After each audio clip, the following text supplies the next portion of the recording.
So right now we're finishing up Paramentals. It's our source book for our super villain group. It's a 5-man group, and I cannot wait to really get it out. I mean, Mark Hart, specifically our writer, has done a lot of great work in developing this, and we had a lot of reasons why they need to develop a certain way. Because if it works out the way we planned and everything kind of works out the way you planned, you might meet them very soon in an adventure.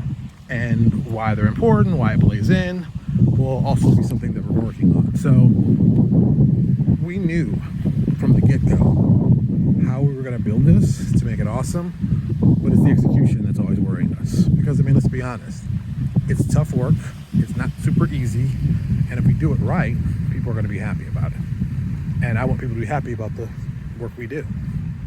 So yeah, so the Paramentals, if you don't know, we're always inspired by Bill Willingham's Elementals. I always thought that was one of my favorite comic books from Kimiko.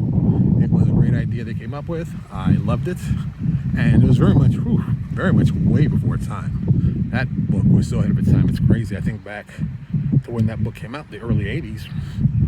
That kind of stuff wasn't done till the early 2000s, mid 2000s. So I mean, they knew. Well, he knew what he wanted to write about and what story he wanted to tell. And, great books. I think I still have the trade paperback in my bookshelf. I know I found it a couple years back, which is surprising. I mean, I found it in a store when I picked up and buy. And now it's really weird because now all my trade paperbacks, I'm trying to swap them out for hardcovers. So I have a lot of soft covers, so I'm trying to get the hardcover. So you know how that goes. It's just a process, just a long-term process. But yeah, I think the Paramentals are going to make great villains that people are going to see over and over. And it's funny because, when I think of villains, I prefer to think of villains as in parts of groups. I know a lot of people like doing one-shot villains, just toss-away villains. I don't really like that idea. I think if a villain belongs to a group, they're going to be more organized, and you'll have a reason to use them more and more. I mean, there are a few single-off villains. There's some direct arch enemies, I would say, but in my setting, I basically went with the mindset of let's go team versus team. And there's only one character, Gunther Haas, who's hated by everyone. So I mean, that's something else. But usually, it very much is team versus team. Because that gives it a different dynamic. So there is that. And Paramentals, I mean, you can say they are kind of enemies of Strike Force 1, but really I'd say enemies of Twilight Inc.